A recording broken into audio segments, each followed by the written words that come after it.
Hey guys, good morning. We are continuing on in our Lent devotional series as cars pass by and we're all getting our days going. Yesterday we looked at a passage out of Matthew chapter 9 where Jesus was talking about the authority that he had to not only forgive sins, but the authority and the power and the ability to physically heal alongside the authority to forgive sins. And in Matthew chapter 10, Jesus sends out his 12 and he gives them authority in verse 1 to drive out evil spirits and heal every disease and sickness. And then the remainder of the chapter are the instructions that Jesus gives them as they are to be sent out. And here's what I want us to understand today.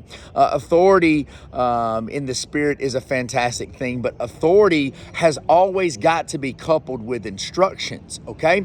There are times where I will try to give my kids, I authorize them to do a task or to help around the house. And the moment I say, hey, here's what I want you to do, they immediately start doing it without getting any of the other instructions. And I tell them all the time, guys, you're not necessarily going to do the right thing if you don't wait and get all of the instructions.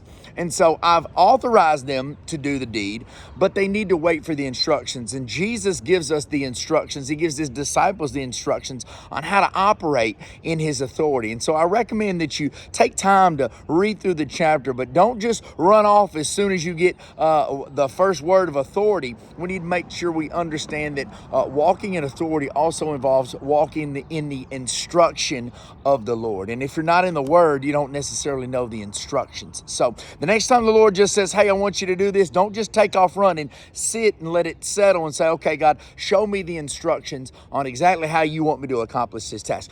What does prayer look like for somebody? You want me to pray for my brothers? What does that look like? What do they need, Lord God? Instead of just shooting off on any old thing. So remember, guys, Jesus has given us authority. He's given his disciples authority to cast out evil spirits here and heal every disease and sickness, but he also couples it with his instruction. Authority is always backed up with instructions from the Lord. Have a blessed day.